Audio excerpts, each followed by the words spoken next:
नमो अरहंताणं नमो सिद्धाणं नमो आर्याणं नमो अध्यायाणं नमो लोये सवसाहुणम् शुद्धात्मानमनेकान्तं साधुमत्तं मंगलम वंदे संदृष्टसिद्ध्यर्थं सुंदरत्यर्थप्रकाशकम् मंगलम भगवान वीरो मंगलम गौतम गणे मंगलम कुंदकुंदाध्यो जैन धर्मोस्तु मंगलम सर्वव्यापैक चिद्रूप स्वरूपाय परात्मने सोपलब्धि प्रसिद्धाय ज्ञानानंदात्मने नमः।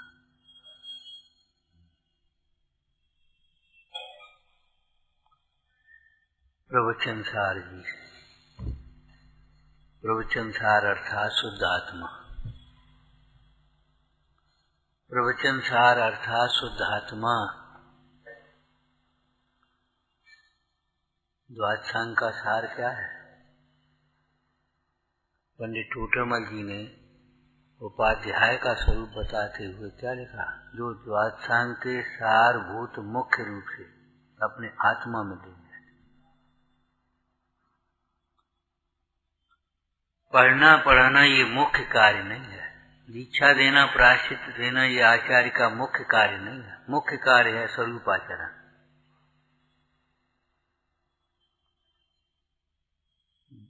कोई भी मुनीश्वर ध्यान से उठ करके हजारों की सभा को भी संबोधने के लिए तैयार नहीं है। कोई भी मुनीश्वर आत्म ध्यान में बैठे हों और चक्रवर्ती और तमाम लोग पहुंच जाएं, ध्यान से उठे तो एक भील को भी संबोधन कर देंगे, और ध्यान में मग्न है तो कोई आत्म ध्यान से उत्कृष्ट दूसरा कोई कार्य नहीं। पूज्यपाद स्वामी ने कहा हमें भी आत्मज्ञान से आत्म ध्यान से दूसरा उत्कृष्ट कार्य नहीं समझना चाहिए। अर्थात आत्म ध्यान के लिए सब छोड़ने लायक है, आत्म ध्यान किसी के लिए छोड़ने लायक नहीं। उससे नीचे आ जाओ, स्वाध्याय के लिए सब छोड़ने लायक है, स्वाध्याय किसी के लिए नहीं छोड़। आज वो काम लग गया, आज वहां चले गए, अरे कैसी बातें कर रहे हैं?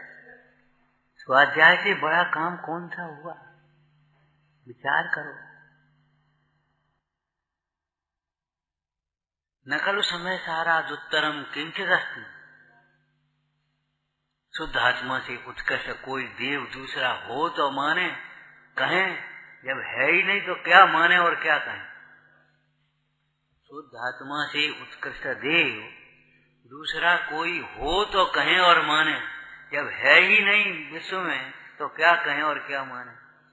जितने भी देव हुए हैं शुद्ध आत्मा की आराधना से हुए। पहले एक तुम्हारा दृष्टांत दिया था पंच कल्याण का। नए जिन बिंब की प्रतिष्ठा के लिए प्राचीन प्रतिष्ठित बिंब चाहिए कि नहीं चाहिए? अगर बिना प्रतिष्ठित बिंब नहीं हो तो नए जिन बिंब की प्रतिष्ठा कर पाओगे आप? और प्रतिष्ठा क्या होती है?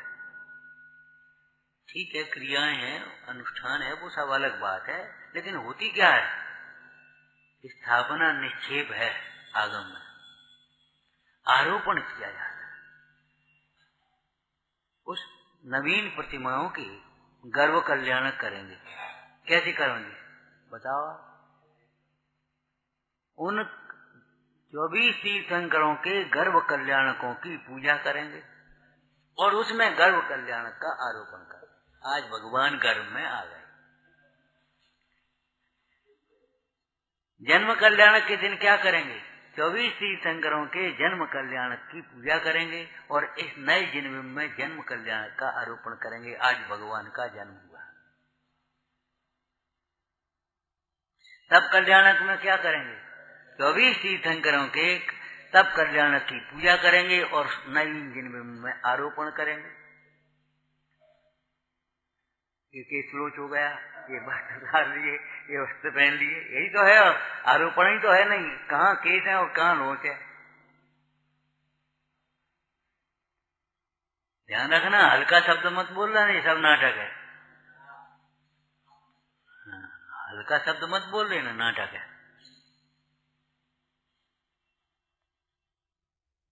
ये नाटक नौटंकी नहीं है भैया, ये धर्म अनुष्ठान है।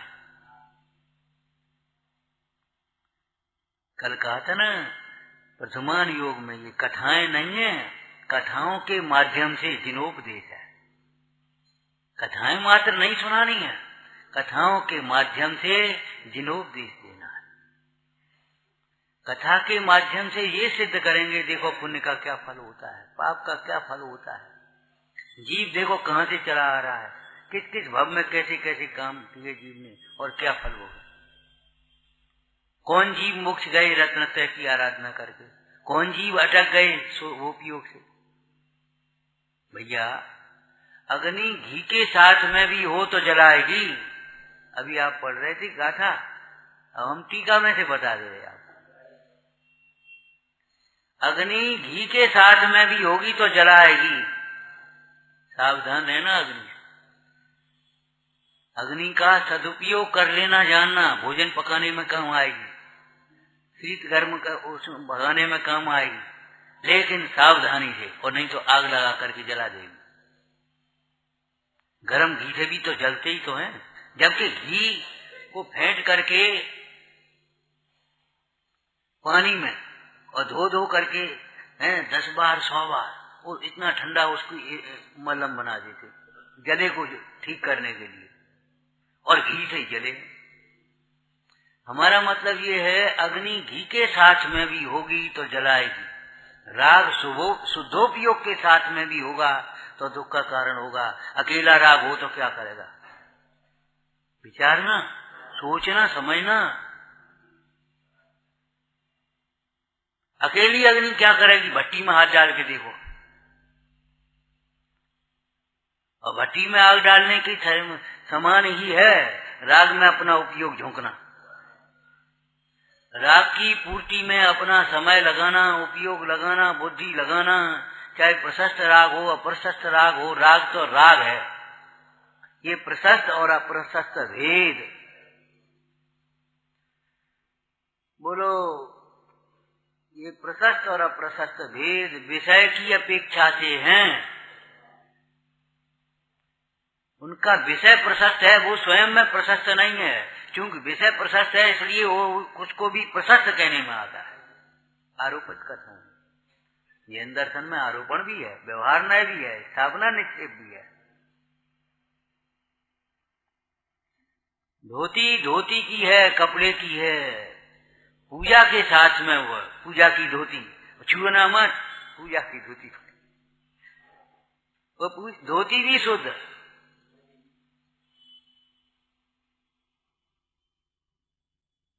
लेकिन धोती शुद्ध और अशुद्ध होती है। धोती तो धोती है, लेकिन वो शुद्धता के साथ माने नल के नीचे लगा दो एक बाल्टी पानी और बम एक निचोरी और फेंक दो, इसका नाम शुद्धता नहीं है। यत्नाचार विवेक पूर्वक प्राशुक जल से उसको साफ करना, धोना, शुद्धि करना, उसका नाम शुद्ध यत्नाचार होना चाहिए। चैनान योग में शुद्ध का अर्थ पाप क्रिया से शून्य है। चैनान योग में शुद्ध का अर्थ पाप क्रिया से शून्य है।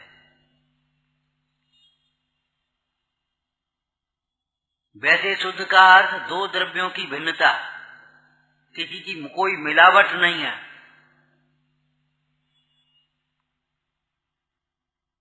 अध्यात्म में मोक्ष मार्ग में शुद्ध का अर्थ रागाधिक भावों से शून्य।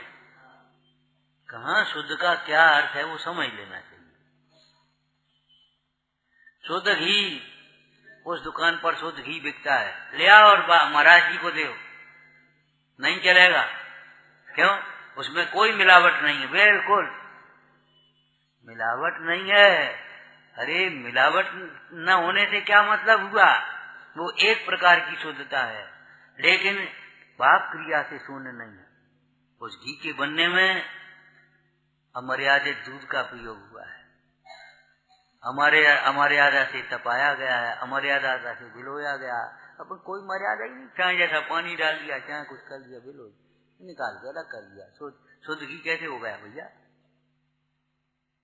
शुद्ध घी माने वहाँ चरणान योग में शुद्ध घी, आत्मा की चर्चा नहीं कर रहे अभी। शुद्ध घी का अर्थ वहाँ क्या लेंगे?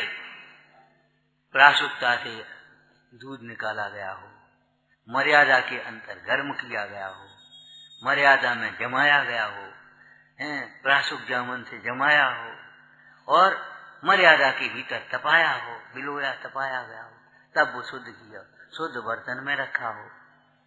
अभी भी शुद्ध घी नहीं कहेंगे हम, सुन लो कान लगा के।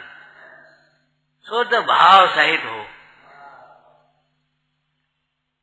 कितना भाव, उत्साह। शुद्ध घी बनाने वाले के भाव भी शुद्ध होना चाहिए। उसके अंदर में अहिंसा का आदर होना चाहिए, देवशास्त्र गुरु का श्रद्धान होना चाहिए, भगवान के वचनों का पालन करने का।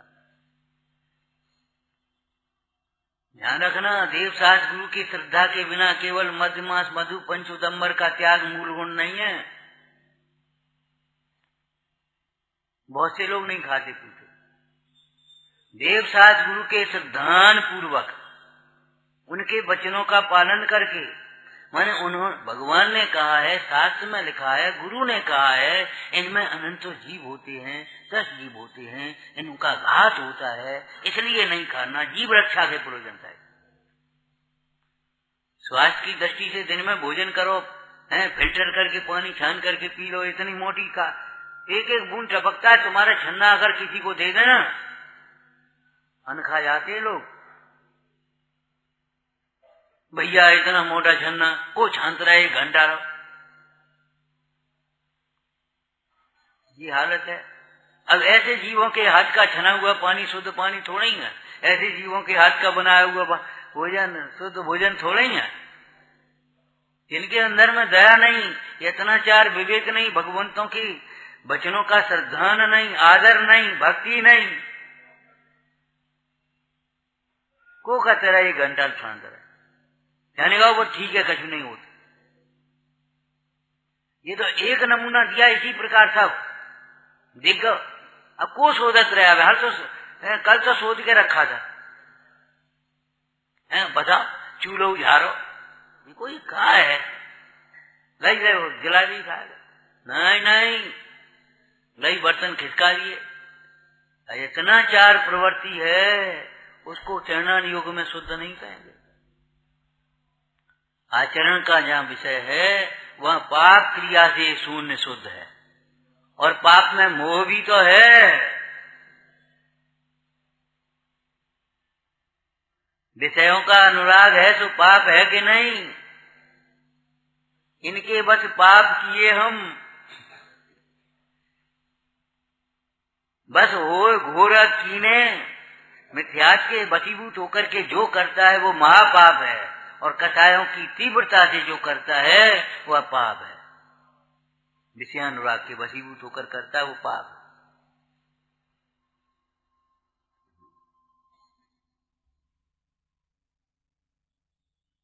भाव भी द्रव्य शुद्ध हो, क्षेत्र शुद्ध हो, काल शुद्ध हो, और भाव भी तो शुद्ध हो। सवेरे 4 बजे से चौका चूल्हा शुरू हो गया है, बताओ कैसे शुद्ध हुआ? एक जगह आयोजन का ऐसा ही था, तो सवेरे 7 बजे नाश्ता बढ़िया। हमने कहा भैया इन 4 दिनों के लिए नाश्ता बंद कर दो तो क्या दिक्कत है? क्यों, इसमें क्या होगा सवेरे से? अरे हमने कहा ये बताओ, इतने लोगों के लिए नाश्ता 7 बजे तैयार होगा तो क्या बजे से बनाएगा, जो बता दो। तो मैं हम करे देते हैं, इनको ये दोष नहीं बताओ, वो साहब इनको दिन में बनाना चाहिए, तो तुम्हें दिन के 3 घंटे बाद खाना चाहिए ना। तुम सवेरे से खाओगे तो ये 3 घंटे पहले से बनाए, कब बनाएंगे ये बता दो। हमेशा दूसरे का दोष देखता है, ऐसी बुरी आदत पड़ गई। कल हमने कहा वात्सल्य की अभिव्यक्ति होना चाहिए, कहा ना, हमने ये बात बहुत बढ़िया कही, लेकिन तुमसे ही तो कही। माने इनको हमारे प्रति वात्सल्य होना चाहिए, इनको हमें हमारी विनय करना चाहिए, इनको हमारा ये करना चाहिए। धिक्कार है तुम्हारी सुनने को, अरे हमें इनके 100 अपराध सुन करके वात्सल्य देना चाहिए। बच्चा नाराज हो जाए, रूठ जाए, मना, माता 100 मनाती है और खा ले, कजू खा ले बेटा, खा ले। नहीं, हमें नहीं प्रवचन करना, हमें नहीं पूजा करानी, हमें नहीं करना, हम नहीं आना, हमें नहीं करना। मत करो भैया, कोई दूसरे का नुकसान नहीं है, तुम्हारा नुकसान है। ये ज्ञान दान है, एहसान नहीं है। ये ज्ञान दान है। बहुत विनय से ज्ञान दान लेना चाहिए और बहुत विनय से ही देना चाहिए। अच्छा जब बताओ, चलो अब हम यहाँ इतने लोग बैठे हैं, जो यहाँ नहीं बैठे वो क्या कर रहे होंगे इतने टाइम पर? बताओ, सब ध्यान में मगन होंगे। बताओ आप। अरे अपने समय का सदुपयोग है भैया, अपने हित की बात है, अपना पुण्यमंद है। जब कहीं मैंने बहुत बढ़िया बढ़िया तो जो है इनको करना चाहिए हमारे प्रति, हमें नहीं करना चाहिए इनके प्रति। कितनी बार हम कह चुके भैया, अब कुछ कहने के लिए रहा ही नहीं है। सही पूछो, सब कह चुके, वही दोहरा देते बेर बेर। स्वयं को वात्सल्य न मिल पाए तो अपना उदय समझ करके समता रखना, और हम वात्सल्य न दे पाए दूसरों को तो ये हमारा दोष समझना। वात्सल्य होना चाहिए, बिल्कुल सही है, विनय होना चाहिए, लेकिन हमारे जीवन में, सबसे पहले हमारे जीवन में। बुद्धजन सत्सई में लिखा, जो पढ़ते हैं उसका आचरण नहीं करते हैं, ये कैसे जीव हैं? क्या कहें हम?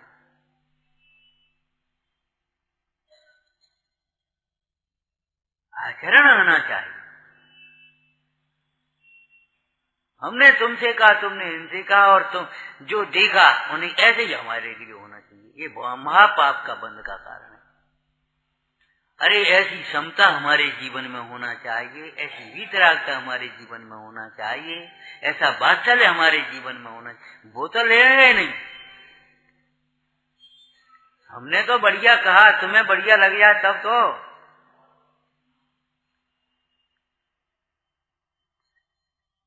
प्रवचन सार अर्थात शुद्धात्मा। इस प्रवचन में से एक शुद्धात्मा ग्रहण करने योग्य है, दूसरा कुछ भी ग्रहण करने योग्य नहीं है। कल क्या कहा था इस प्रसंग में? अकेले प्रवचन सार में ही सारभूत है शुद्धात्मा, ऐसा नहीं। 4 अनुयोगों में से एक वीतराग का सारभूत है, शुद्धात्मा सारभूत है। वर्तमान योग पढ़ करके अगर शुद्धात्मा की आराधना के लिए उत्साह न जगा, शुद्धात्मा की विराधना से भयभीत चित्त नहीं हो गया, तो कोई मतलब नहीं है।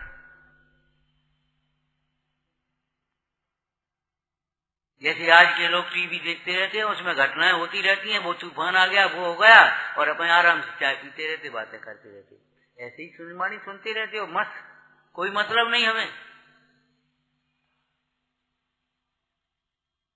दोष दोष जैसा लगे, गुण गुण जैसे लगे, गुणों के प्रति बहुमान जगे, दोषों की निंदा करना आ जाए, तब तो प्रथमान योग पढ़े, नहीं तो क्या पढ़े। जो जीव तत्वज्ञानी होकर प्रथमान योग का अभ्यास करते हैं, उन्हें यह सब उदाहरण स्वरूप भाषित होता है। काय का उदाहरण? काय का उदाहरण? जीव अनादि अनंत है, उदाहरण देखो कितने भव बताए। अगर अनादि अनंत नहीं है तो कब से है, तुम बता दो। और ये मनुष्य पर्याय में कैसे आ गया, और इसको देख करके इसको गुस्सा क्यों आ गई, इसको देख करके इसको राग क्यों आ गया, उसको बचाने का भाव क्यों आ गया, उसको मारने का भाव क्यों आया? पूर्व भवों का संबंध है। उस राक्षस गुफा में से कोई जिंदा नहीं लौटता था, और प्रद्युम्न कुमार के जब गए तो वो स्वागत करने लगा, आओ पधारो से, हम तो आपकी प्रतीक्षा कर रहे थे, आपके लिए ये खजाना रखे थे, रखवारे थे, आप अपना खजाना संभालो और हमको आज्ञा दो, हम सेवक हैं। अब बता जी क्या है? अनादि अनंत है, इसका दृष्टांत है। पुण्य से आदर होता है, इसका दृष्टांत है। हमारे खेत में गेहूं नहीं हुए, क्यों नहीं हुए? कि हमने गेहूं नहीं बोए। यही तो कारण है, और कोई कारण बता दो। नहीं, ये पड़ोसी बड़ा आदमी है और हम गरीब आदमी है, इसलिए हमारे खेत में गेहूं नहीं हुए। ये कोई तर्क है? ईर्ष्या है ये तो। हमारे खेत में गेहूं क्यों नहीं हुए? कि हमारे खेत में हमने गेहूं नहीं बोए। हमें वात्सल्य क्यों नहीं मिल रहा? कि हमने वात्सल्य नहीं दिया। हमारी विनय क्यों नहीं होती? कि हमने विनय नहीं की। जो करता है सो ही भोगता है, तो माने जो भोगना है सो करो। नहीं तो इन भाइयों से पूछो क्या बनाएंगे आज, क्या बनाएंगे चौकी में? बोलो कि जो खाना हो सो ही तो बनाएंगे। हमारे क्या कहें, परमात्म प्रकाश में छिपक गाथाएं हैं। भोजन के संबंध में आसक्ति छोड़ो। अगर तुम्हें धर्म ध्यान करना है, 12 प्रकार के तपों का फल प्राप्त करना है, तो जो इष्ट भोजन को देख करके एकदम ललचाता है, झपट पड़ता है, आसक्त होता है, प्रसन्न होता है, और जरा इच्छा के प्रतिकूल भोजन को देख करके कुड़कुड़ाता है, मन दुखी करता है, नमक भी नहीं है इसमें, इसमें घी नहीं है, इसमें ये नहीं है। अरे तुझे संतोष नहीं है, अपनी कमी देख और चलो दूसरा करना नहीं, उससे तेरा पुण्य नहीं है।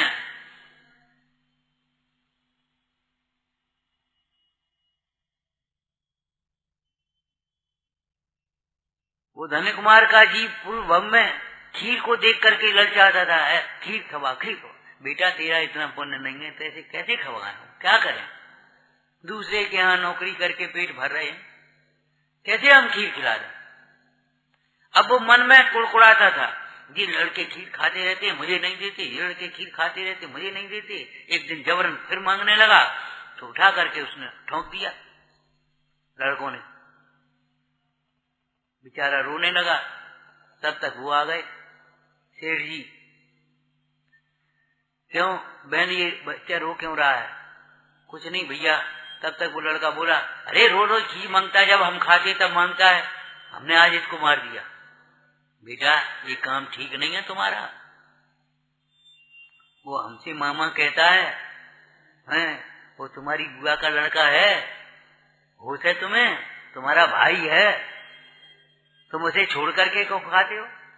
नीति में लिखा है, उत्तम भोजन, उत्तम सामग्री जो अपने सेवकों को बिना दिए भोगते हैं, वे बड़े कंजूस हैं, बड़े ढीठ हैं, बड़े अभिमानी हैं। सच बात। हमारे गुरुओं ने जो अनुभव स्वयं करते थे वही हमें दिखा है। ऐसा नहीं कहा हम शुद्धों की आराधना कर रहे हैं और तुम हमारी पूजा करते रहो। तुम भी आराधना करो, तुम भी स्वरूप का अनुभव करो।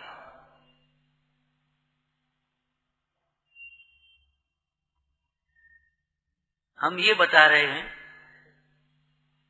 भाई ने कहा बहन बच्चा ही तो था, दे देती खीर, आपके पूछे बिना कैसे देते? ओहो धन्य है। गरीबी में ऐसा ईमानदारी का भाव, इतना मोह पर अंकुश सामने बैठा है और नहीं दे रहे, और सबको दे रहे। आज दूध ले जाओ, शक्कर ले जाओ, घी चावल ले जाओ, सामग्री ले जाओ और खीर बना करके खिलाना आज तक बहुत बुरी बात है। अरे बच्चे का क्या है? कुछ नहीं, बच्चे का उदय है। वहां खीर बनाई तो क्या, बेटा मैं पानी भरने जाती हूँ, कोई मुनीश्वर आए, साधु महाराज आए तो उनको रोकना, उनको अपन पहले खिलाएंगे तब अपन खाएंगे, बहुत पुण्य होता है। पहले अपन ने नहीं दिया तो क्या? आकर के जैसे ही आए, शब्द भले नवदा भक्ति की परिभाषाएं नहीं जानता था, लेकिन शब्द में योग्यता निकली। बाबा जी महाराज हमारी माँ ने खीर बनाई है, हमारे घर खीर बनी है, ये नहीं आपके लिए बनाई है, आप भोजन करके अभी माता जी आती होंगी, वो चल दिए, ये कोई विधि थोड़ी होती है, पांव पकड़ लिए, हो गया प्रक्षालन आसनों से, जाओगे कैसे? तब तक माँ आ गई, हे स्वामी तिष्ठो तिष्ठो आहार्य हो गया, और अक्षीण रीति के धारी सो अक्षीण भोजन हो गया, सबके में जय जयकार हो गई। हम ये कह रहे हैं, उस पुण्य के प्रभाव से, पुण्य के फल से धन्य कुमार जहाँ पर वैभवी वैभव निकलता था, और उन लड़कों से ईर्ष्या करता था, मन खराब करता रहता था, बताओ ये हमें नहीं दे सकती ने, ये खीर खा रही है, हमको देखना पड़ रहा है। तो उन सातों भाइयों को उस धन्य कुमार से ईर्ष्या होती थी, और एक दिन उसने मारा, और एक दिन उन्होंने बाप क्या में डाल दिया। द्रव्य हिंसा की अपेक्षा, द्रव्य पाप की अपेक्षा अलग व्यवस्था है, लेकिन भावों में तारतम्यता है, अनुपात है। जैसा परिणाम, जितना परिणाम, जिस प्रकार का परिणाम, उसी प्रकार का फल मिलेगा उसमें। पुण्य का उदय, संपत्ति भी मिलेगी, लेकिन अगर दान नहीं दिया तो उसका भोग भी नहीं कर पाओगे, ध्यान रखना। त्याग भी नहीं कर पाओगे, भोग भी नहीं कर पाओगे, तड़फा तड़फा करके वो संपत्ति तुम्हारी लिए आफत हो जाएगी।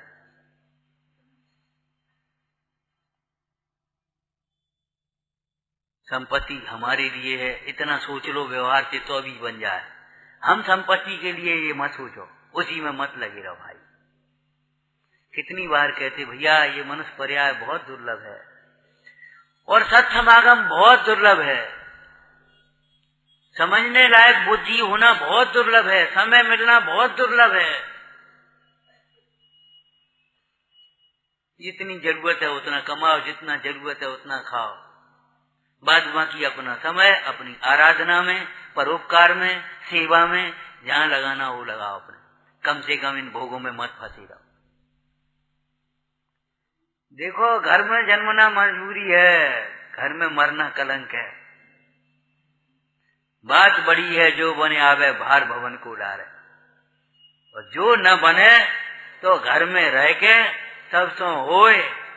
सब सो होए निराला का मतलब क्या है? अरे व्यापार से निराले हो, व्यवहारों से निराले हो। अब तुम ही व्यवहार निभाते रहे हो 3 पीढ़ी के, अब उनके व्यवहार उनको निभाने दो, तुम अपना व्यवहार निभाओ।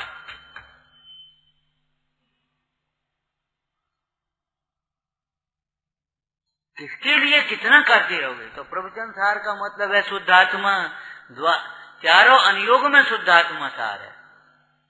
अगर महापुरुषों के जीवन से शुद्धात्मा की आराधना की प्रेरणा ग्रहण नहीं करी, अंदर में उत्साह न जग पड़ा, ये नहीं लगने लगा अरे चक्रवर्ती कैसा वैभव छोड़ गए, हम कहाँ पड़े हैं, कहाँ फंसे हैं, बेकार है। वो बजदंत चक्रवर्ती एक मरे भौरे को देखकर, कमल में भौरा मरा था ना, उसको देख करके विरक्त हो गया कि वो एक इंद्री के वशीभूत होकर के ये दशा भोग रहा है, मैं 5 इंद्री के वशों में पड़ा, बेकार है। चलो अब अपना हित करना। वे बच्चे हजारों पुत्र, पिताजी तुम्हारी समझ सोई समझ हमारी, हमें नृप पद क्यों दिया, हम तो उगाल को न अंगीकार करेंगे, हम भी आपके साथ आराधना करने चलेंगे। सोचो ये आत्मा की आराधना के लिए 6 खंड का वैभव छोड़ देने लायक है। धर्म कार्य के लिए, सबके लिए जरा सा काम आ जाए तो धर्म कार्य छोड़ने को तैयार हो, और धर्म कार्य के लिए कुछ भी छोड़ने को तैयार नहीं। ये मोह की तीव्रता का चिन्ह है। कथाएं छोड़ो, धर्म कार्य नहीं। क्या कहा? कथाएं छोड़ो, धर्म कार्य नहीं। कथाएं छोड़ो, संबंध नहीं। कथाएं छोड़ो, बोलना नहीं। कथाएं छोड़ो, सुनना नहीं। कथाएं छोड़ो, वात्सल्य नहीं। कथाएं छोड़ो, विनय नहीं। ये सब धर्म।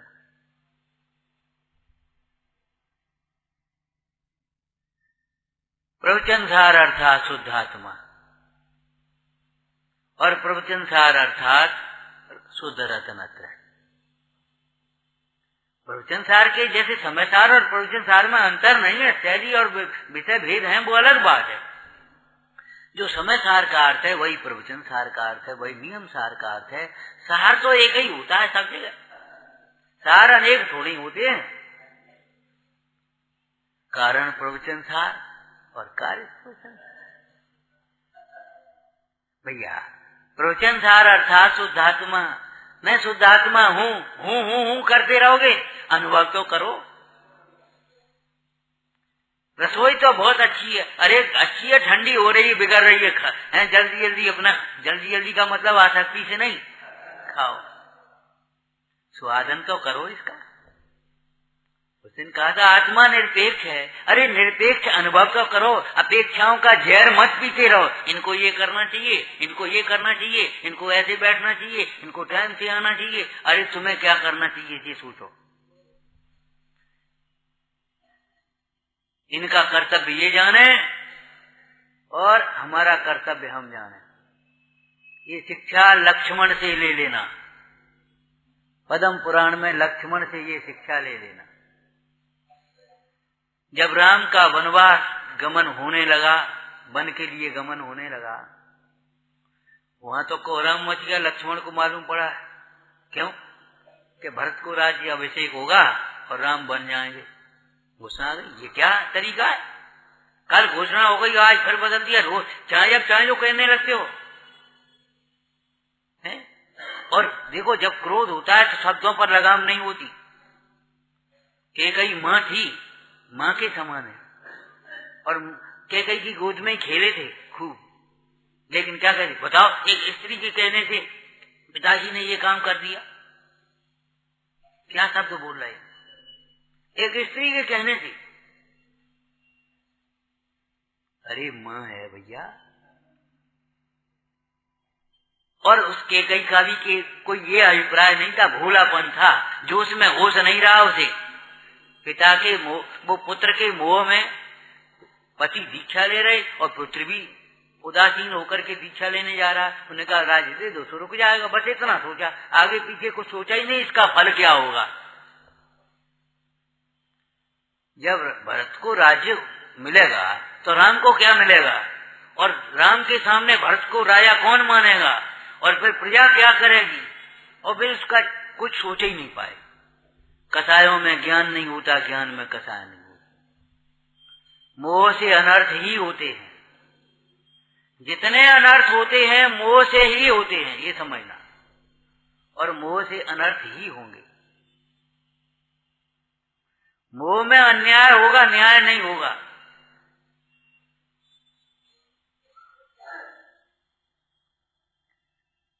सो गुस्सा आ गई, उन्हें सोचने लगे। थोड़ी देर बाद थम गई, आखिर सलाह का पुरुष है।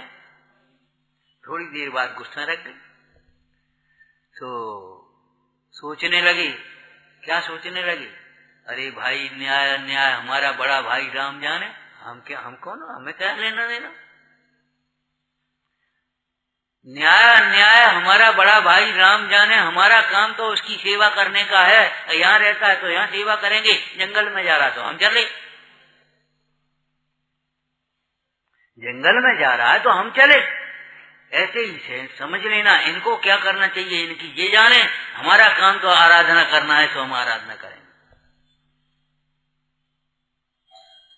दीक्षा लेने जाते हैं, कोई रोता है, कोई गाता है, कोई साथ चलता है, सब यही तो वातावरण बनता है। लेकिन तुम्हें मोह से रोना हो रो, तुम्हें मोह छोड़ करके संग चलना, संग आ जाओ, तुम्हें जो करना है सो करो। हम तो अपनी आराधना के लिए उद्यमवंत हुए हैं, अब तुम्हें देख करके हम रुकेंगे नहीं, अटकेंगे नहीं। बोलो वर्तमान युग में यही तो कथाएं हैं, और कोई कथा है? 5 बार मारने का, मारना है, मारना तो है, मारना तो है, और वो मार नहीं पाए, और वह बालक सेठ की संपत्ति का और राज्य की संपत्ति का मालिक बन गया। अहिंसा व्रत की कथा में पढ़ लेना। हमारा मतलब ये है, ये दृष्टांत हैं, काय के दृष्टांत हैं, जीव के दृष्टांत, अजीव के दृष्टांत, जीव अजीव की भिन्नता के दृष्टांत, आश्रव की हेता के दृष्टांत, बंध के दृष्टांत, बंध के फल के दृष्टांत, बताओ और क्या है वो? संबर के दृष्टांत, संबर के फल के दृष्टांत, निर्जरा के दृष्टांत, निर्जरा कैसे हुई है, निर्जरा के फल के दृष्टांत, और मोक्ष कौन गए हैं, कैसे गए हैं, कहाँ है, उसका दृष्टांत है। तो जो तत्वज्ञानी होकर प्रथमान योग पढ़ते हैं उनको सब दृष्टांत उदाहरण स्वरूप भाषित होते हैं। काय के? तत्वों के। जब तत्वों के सारे दृष्टांत देख लिए तो दृष्टांत किसे कहते हैं? दृष्टांत की परिभाषा आप बता दो, न्याय से बताओगे आप। दृष्टांत किसे कहते हैं? जिससे विषय सरल हो जाए, प्रसिद्ध घटना के द्वारा अप्रसिद्ध को बताएं, व्यक्त के द्वारा अव्यक्त को बताएं, जो सामने है उसको बताएं। दृष्टांत में अपने पुरुषार्थ सिद्धि पाए में आया, एक बालक ने माँ से पूछा, माँ शेर कैसा होता है? अब शेर तो जंगल में, उसी समय एक बिलाव निकल पड़ा, बिलाव है, समझ में आया ना? तो बिलाव निकला सुबह से, उसने झट से कह दिया देखो ऐसा होता है। बालक समझ गया। अब मूड बालक नहीं समझा, उसने बिलाव को ही शेर मान लिया। हाँ, माड़व का इव सिंगा कहा था, माने इव सिंगा, और बालक ने क्या कर दिया? माड़व का एव सिंह। बिलाव जैसा सिंह होता है, और माँ ने क्या, वो माँ ने कहा था, और बालक ने क्या समझा? बिलाव ही सिंह है। धर्मात्मा ऐसे होते हैं जिन्हें सवेरे उठकर के स्वरूप की आराधना करते हैं, ध्यान करते हैं, नहा धोकर के पूजा करते, भक्ति करते, स्वाध्याय करते। धर्मात्मा का जीवन न्याय नीति पूर्वक प्रामाणिक होता है, भोगों से उदासीन होती है, इनका व्यवहार इतना उज्जवल होता है। उस उज्जवल बाहर के व्यवहार के द्वारा आचार्यों ने धर्मात्मा के स्वरूप को बताया, संकेत किया, और इस मूढ़ ने क्या समझा? इसी का नाम धर्म, इसी को धर्म मान लिया। जबकि जिस परिणाम के होने पर ये सहज होता है उस परिणाम का नाम धर्म है।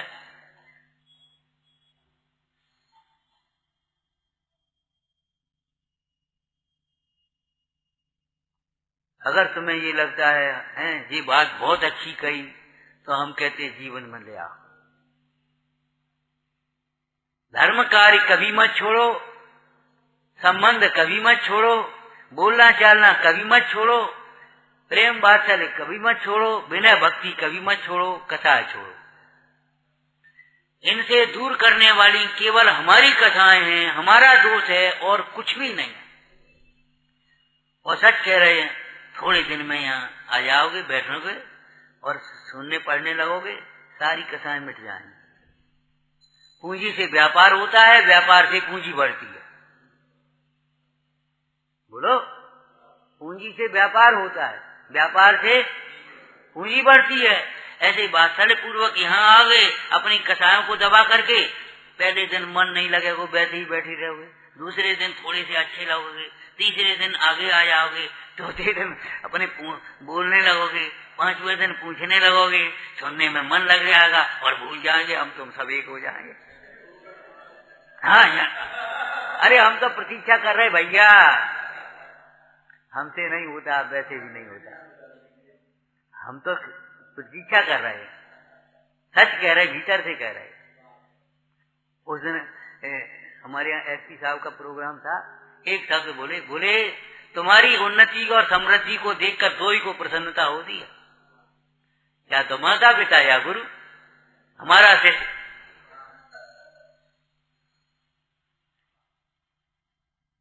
बाद बाकी ईर्षा करने वाले बहुत होंगे, ठीक बड़ी कैसे हो, जी तो ऐसा कहने लगो, तुम्हारे गुरु को प्रसन्नता, शाबाश बेटा बहुत अच्छा, वाह, अब हम निश्चिंत हो गए। हमारी प्रोफेसर कहते थे, वो आला की लाइन सुना देते कभी कभी, कि जिनके भैया समर्थ हो गए तिनको कहा परी परवाह। जब शिष्य समर्थ हो जाए, पुत्र समर्थ हो जाए, तो परवाह मिट जाती है, निश्चिंत हो जाते। क्यों तुम अभी तक बैठे हो, दुकान नहीं खोली? अब वो लड़का है वो खोल ली होगी। कहे आप यहीं बैठे हो, वो लड़के को ले जाओ, नंदलाल को। जयचंद जी ने क्या कहा, लड़के को ले जाओ, वहां जीत के आएगा। पिता का पुत्र के प्रति उपकार तो इतना है 100 जन्म में भी उरण नहीं होगा। माता पिता का पुत्र के प्रति तो उपकार है ही। ध्यान रखना, कभी गरीबी में माता पिता ने पैसा न दे पाया हो तुम्हें, तो कभी ये मत तुमने हमें दो कहा, मैंने हमें हमारा करो ही कहा, कभी मत सोचो आज जो तुम बोलने लायक हुए हो वो उन्हीं की तपस्या का फल है। कभी ऐसे अनादर के भाव भी मत लाना। ये मनुष्य जन्म में से आकर के यहाँ बैठ गए हो, मनुष्य जन्म में, ये माता पिता का ही निमित्त उपकार है। उंगली पकड़ करके मंदिर लाए, नाक पहुंची तुम्हारी, गंदगी साफ करी, 10 रुपए पूछे तो बताई, खूब ऊपर चढ़े, कपड़े मैले करे उनके। माता पिता का तो उपकार भी सज्जन ही जानते हैं। माता पिता का उपकार भी सज्जन ही जानते हैं, सुपुत्र ही जानते हैं। कुपुत्र क्या जाने बेचारे, इनको ज्ञान का मत है, अरे ठीक है उनने हमारे करो ही कहा है। ऐसे ही गुरु का उपकार है। लेकिन हम इधर से कहते हैं परस्पर उपग्रह जीवना, पुत्र का उपकार माता पिता के प्रति होगा कुछ के नहीं, कि हाँ पुत्र पिता के धर्म ध्यान में सहायक होता है, पुत्र पिता को निश्चिंत करता है, पुत्र पिता की परंपरा को आगे बढ़ाता है। और नीति में एक वाक्य बहुत सुंदर लिखा कि पुत्र उसे कहते हैं जो पिता को भुला दे, पुत्र उसे कहते हैं जो पिता को भुला दे। जी तो बेटा पुत्र पिताजी से भी एक कदम आगे निकला। अगर तुम्हारे पिताजी 500 रुपए देते थे और तुम 100 रुपया दे तो आदमी कहे अरे क्या कहें, अब पिताजी होते तब बताते तुम्हें बेटा ठीक है। और अगर तुम 1000 रुपया दोगे तो पिताजी भी याद करेंगे। पिताजी चले गए, एक श्रोता कम हो गया, क्यों? कछ ले गए, पिताजी की तुम्हें आना चाहिए। पिताजी चले गए तो एक पूजा की पुजारी कम हो गया, क्यों? पिताजी की प्रॉपर्टी के स्वामी तुम हो, पिताजी की धर्म परंपरा के स्वामी भी तुम्हें होना चाहिए। तो पुत्र का उपकार और शिष्य का उपकार भी यही है। शिष्य का गुरु के प्रति क्या उपकार है जानते हो आप?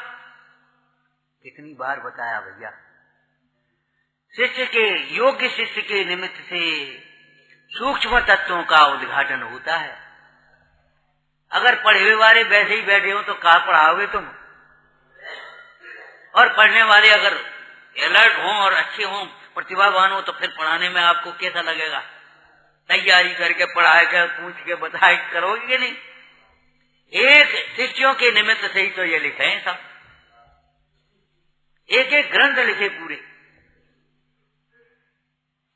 ये नहीं है जो कुछ कहने उसको कह दे, हम अपने चुपचाप सुन लिए, हम अपने मन में आई तो समझ लिए और अज्ञानियों को सुना दिया।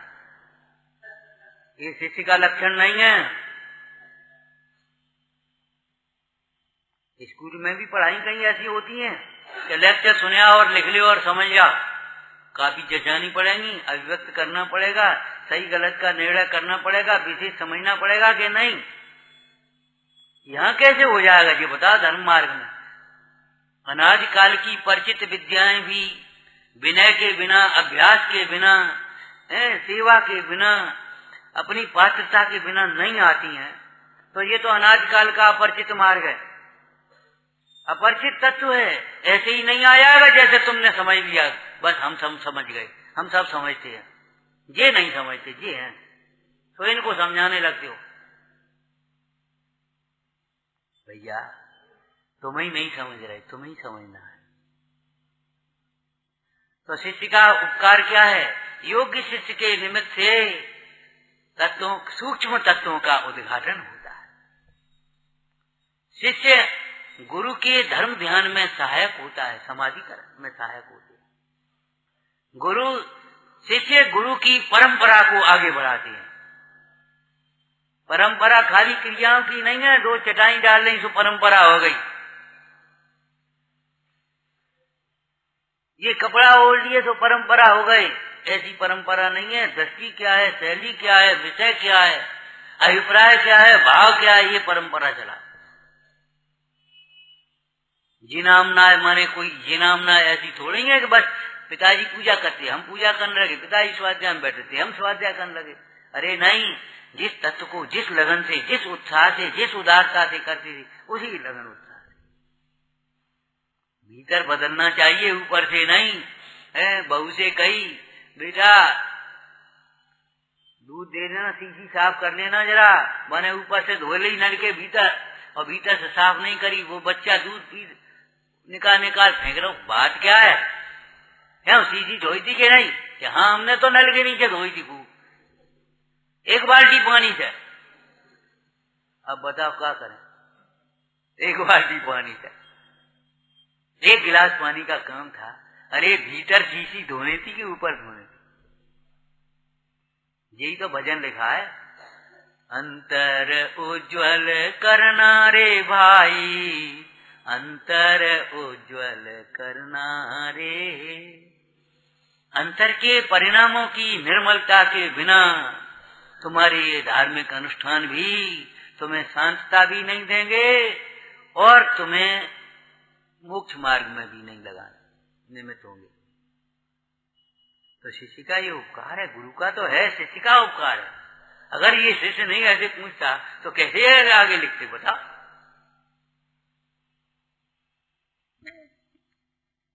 किसको संग सौंप करके समाधि करते?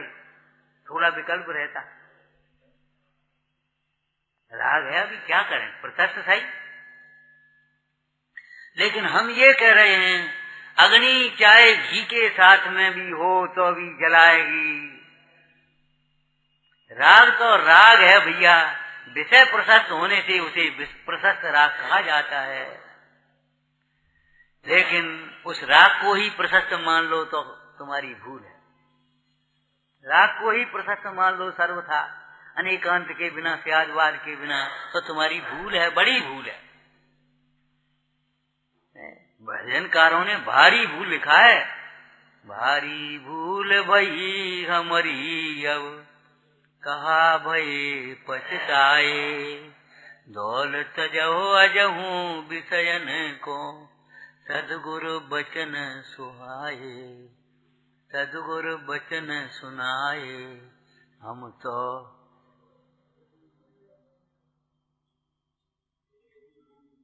हैं तो ये दूसरे में होगा, किसी में होगा किसी में?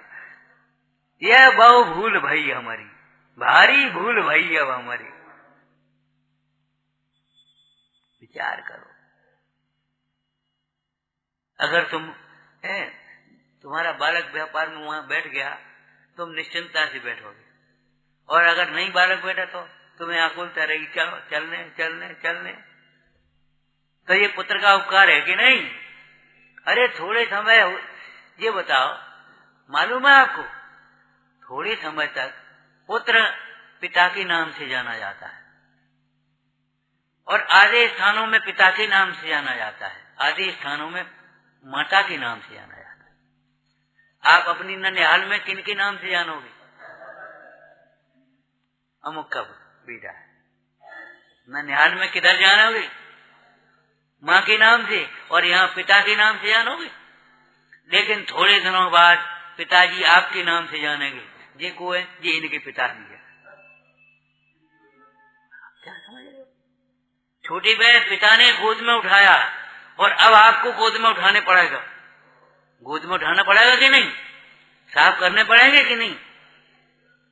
न करने पड़े, नहीं कराने पड़े, बहुत अच्छी बात है। कोई को रोम मात्र पीड़ा ना हो, हम तो ये कहते हैं। लेकिन हमारे कहने से होगा क्या? लेकिन कहने का मतलब बोलो, हम तो अनुभव किया, देखा है भैया। उठाया, लेकर के जा करके बैठा दिया, चौकी लगा दी, पूजा कर ले। महीनों शरीर जब बीमार हुआ तो ऐसे ही उठाया बैठा, कपड़ा उतारे, पहुंचा और फिर पहनाए। अरे आप बच्चों के लिए करोगे, बच्चे फिर आपके लिए करेंगे क्यों, ये मत सोचो, लेकिन करेंगे तब जब तुम्हारा उदय हुआ। तुम्हारा अगर उदय नहीं है और बच्चे न कर पाए कदाचित, तो दोष मत देना। परद्रव्य निमित्त होता है, दोष ही नहीं होता। दुखी अपने अज्ञान से स्वयं होता है। अभी सवेरे हम स्वाध्याय कर रहे थे, बड़ी सुंदर चर्चा आई।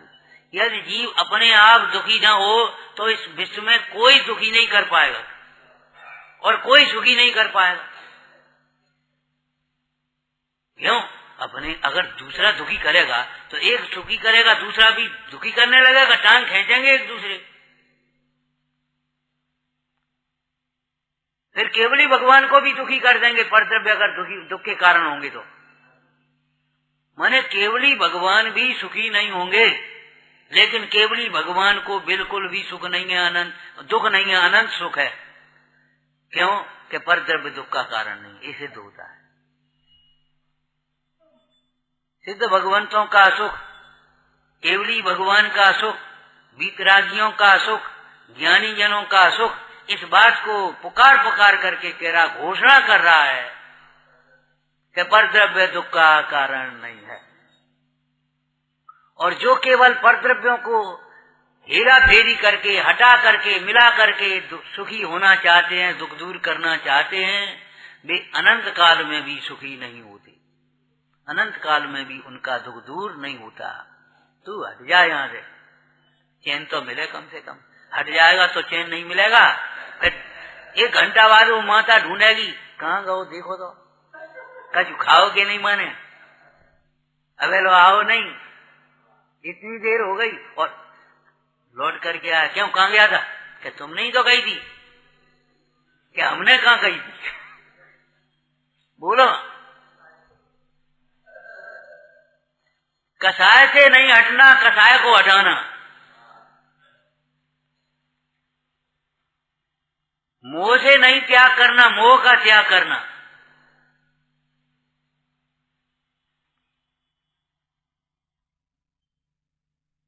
प्रवचन सार अर्थात शुद्धात्मा। शुद्धात्मा 2 प्रकार का, एक शुद्ध आत्मा माने परद्रव्यों से भिन्न आत्मा, और एक शुद्धात्मा माने शुद्धता रूप परिणमित आत्मा।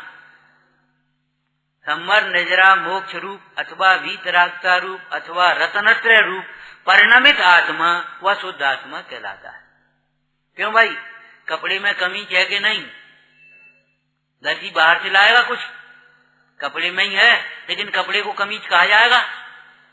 नहीं कहा जाएगा। कपड़े को कमीज सामान्य लोग नहीं कहते। ये क्या है, कह दो कमीज है, नहीं कहोगे आप, और जबकि इसमें कमीज बन जाएगी कि नहीं बन जाएगी। पाषाण में प्रतिमा है कि नहीं, लेकिन पाषाण को प्रतिमा कहेंगे, सामान्य लोग नहीं कहेंगे। ऐसे ही जब तक शुद्धता रूप परिणमित आत्मा है, नहीं होता है, तब तक व्यवहार नय या पारियार्थिक नय उसे शुद्ध आत्मा नहीं कहता। पारियार्थिक नय अथवा शुद्ध व्यवहार नय जब शुद्धता रूप परिणमित हो जाता है, तब उसको शुद्ध आत्मा कहता। तभी क्षमावान है, लेकिन व्यवहार नय नहीं कहेगा। व्यवहार नय उन्हीं को क्षमावान कहेगा जो क्रोध के प्रसंग में भी क्षमा रूप परिणमित। आप बताओ, वैसे तो सब क्षमा, कोई गुस्सा नहीं करो, लेकिन अभी कुछ हम एक शब्द कह दे कोई कहीं से, तो अभी आज गुस्सा आ जाएगी, तो क्षमावान कहाँ रहे बोलो। क्रोध के प्रसंग में भी क्रोध रूप परिणमित नहीं हो, तब उसे क्षमावान कहेंगे। समर्थ होते हुए भी जो बदला लेने की भावना न सोचे, और बदला लेना तुम्हें आता ही नहीं है, अज्ञानी जैसे बदला लेना जानता है, समझता है, उस बदला लेने के चक्कर में स्वयं अपना कितना पतन कर लेता है कुछ पता नहीं। बदला लेने के चक्कर में, बदला लेना जानते हो, आगम में लिखा है, अपकार का बदला उपकार से दो। हाँ, अपकार का बदला उपकार से दो। जो तुम्हारे साथ अपकार करे उसका तुम उपकार करो, जो तुमसे अभिमान करे उसकी विनय करो, जो तुमसे गुस्सा करे उसको क्षमा करो। बदला लेने का मतलब ये है। लेकिन ये अर्थ, ये भाव तब समझ में आएंगे जब दृष्टि बदलेगी। बिना दृष्टि बदले ये नहीं समझ में आएगा। ये भी कोई बदला होता है। राजा लेटे हैं, सेवक ने सोचा सो गए राजा, हाथ पैर दाब रहा है। राजा की अंगूठी नई पहनी थी, ऐसे खींच ली, वो नहीं सो रहा है। राजा ने समझ लिया, अंगूठी खिंच गई, एक शब्द नहीं कहा, एक शब्द भी नहीं कहा।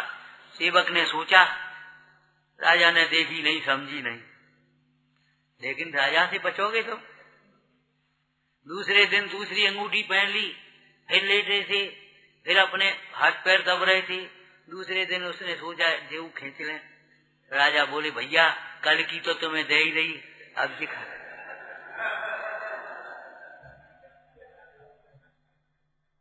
बोलो बदला। बोले भैया हम समझते हैं, तुम अंगूठी क्यों खींच रहे हो, इसमें तुम्हारा दोष नहीं, हमारा दोष है, हमारा दोष है। ये व्यवहार की भाषा है। ज्ञानी हम अपने ऊपर आरोपित कर लेते हैं। देखो, विवेकी, समझदार, ज्ञानी जीव, ज्ञानी सम्यक ज्ञानियों को मुख्य रूप से कहते हैं, इसलिए हम ज्ञानी हर एक के साथ नहीं लगाते, समझदार कह देते हैं, विवेकी कह देते हैं।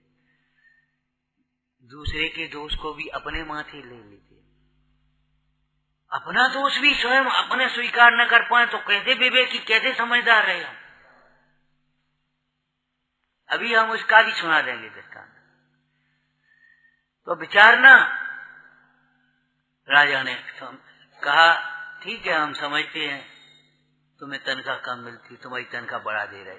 महाराज नहीं नहीं, आपकी कृपा है, क्षमा करो, ऐसी गलती कबू नहीं होगी। अरे भाई हम समझ रहे हैं, कोई बात नहीं, तुम्हारी तनख्वाह बढ़ा दे। कौन विद्वान थे, कहीं पेशाब करने बैठ गए, वो सिपाही उधर से निकला, एक चांटा दिया। दरबार में जाकर के जब पंडित जी पहुंचे, राजा के बगल में, सिपाही को बुलाओ। सिपाही आया, उसने देखा जी राजा के बगल में बैठे, कब करने लगा। बोले ईमानदार, बहुत ईमानदार सिपाही है महाराज, इसकी तनख्वाह थोड़ी बढ़ा, बहुत कर्तव्यनिष्ठ ईमानदार। लिहाज से कर्तव्य पालन में शिथिलता नहीं होना चाहिए। कर्तव्य का पालन किसी बड़े छोटे के लिहाज से नहीं होता। धनी का लिहाज करने लगो, माता पिता का लिहाज करने लगो, जाति का लिहाज करने लगो, आप कुछ नहीं कर पाओगे कर्तव्य का पालन। कर्तव्य निरपेक्ष होता है, जब पर से निरपेक्ष हो गए तब आप कर्तव्य का कर पाओगे।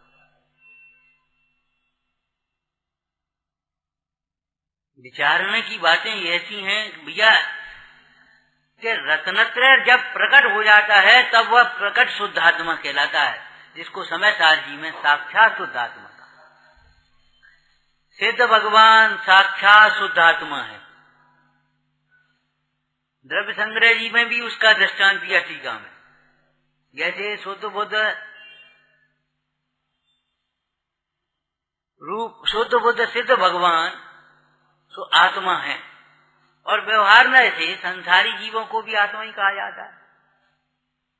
ऐसे ही यहाँ हर जगह समझना, शुद्ध आत्मा का अर्थ एक तो परद्रव्य से भिन्न आत्मा, सभी आत्मा है, और एक शुद्ध परिणाम रूप परिणमित आत्मा, वो शुद्ध आत्मा। तो इस दृष्टि से रत्नत्रय को हम प्रवचन सार जी कहेंगे। इस प्रवचन सार जी ग्रंथ को बड़े आदर से पढ़ो। पीछे से क्या लिखा है इसमें, अंतिम गाथा में क्या लिखा,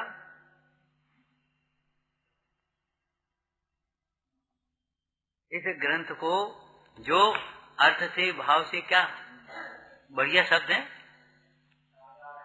हाँ बोलो बोलो,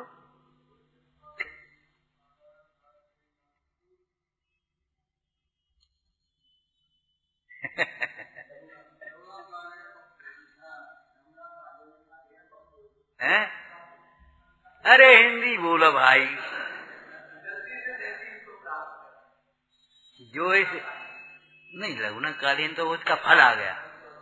विशेषण बोलो, विशेषण। हम कह रहे बड़े एक दूसरे की ओर देख रहे, तुम इधर देख रहे, तुम इधर देख रहे, यही तो हम कह रहे हैं। ये भी देखने लगा होगा।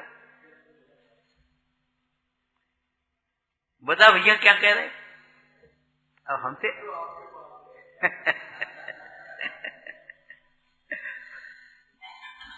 देखो, वो तो है भाव, हम कह देंगे, लेकिन इन शब्दों में वजन है, इसलिए पूछ रहे, और कोई बात नहीं। हमने कहा था ना, जब हमारे आचार्य हैं तो हम उतने सशक्त क्यों बने? गुरुओं के गुरु नहीं बनेंगे भैया।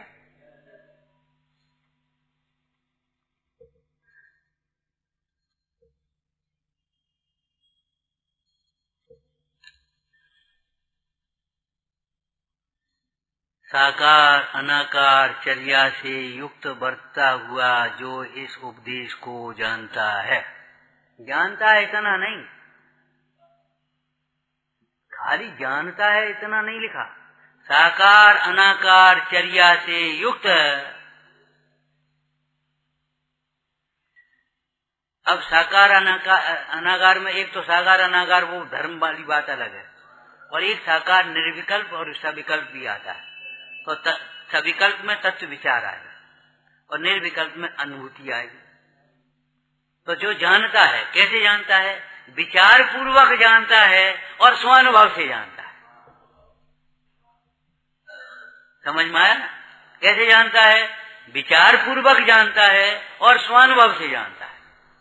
खाली शास्त्र पढ़ करके जान लिया या सुन करके जान लिया, क्यों भैया? वो हमने सुनी थी। अरे सुनी थी, इससे काम चलेगा?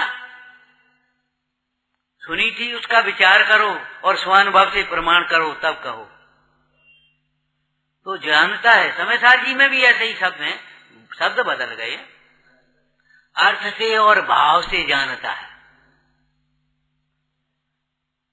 जो इस ग्रंथ को शब्द से, अर्थ से और भाव से जानता है, भाव भाषण होना चाहिए। भाव भाषण की तुलना हजारों भाषणों से भी नहीं हो सकती।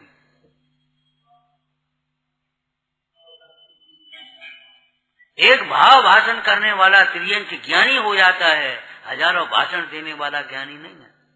रात को कल कहा था भैया, तीर्थ का प्रवर्तन जो बोलते नहीं, जिनको इच्छा भी नहीं है, उनके द्वारा होता है। स्वरूप में लीन, स्वरूप के साधक, आराधक, उत्कृष्ट आराधक, उनके द्वारा इस तीर्थ का प्रवर्तन होता है। अगर धर्म प्रभावना की भावना भी हो तो इन विकल्पों को छोड़ दो, हम समझाएं, हम करें, समझ जाओ, आराधना करो। तुम्हारे जीवन से, मूक उपदेश से, तुम्हारी चर्या से प्रभावना हो जाएगी। सच कह रहे। क्या लिखा? विचार पूर्वक जानता है, निर्णय से जानता है। और जानने की यही विधि लिखी है, आगम के अभ्यास से, गुरुओं के उपदेश से, युक्ति के अवलंबन से, निर्णय से और स्वानुभव से निज वैभव प्रकट होता है, माने ज्ञान प्रकट होता है। तो ऐसे ही भैया प्रवचन सार जी को जानना है, पढ़ना है, समझना है। प्रवचन सार अर्थात, हाँ, प्रवचन सार अर्थात शुद्ध आत्मा की आराधना, रत्नत्रय, शुद्ध रत्नत्रय विचारना।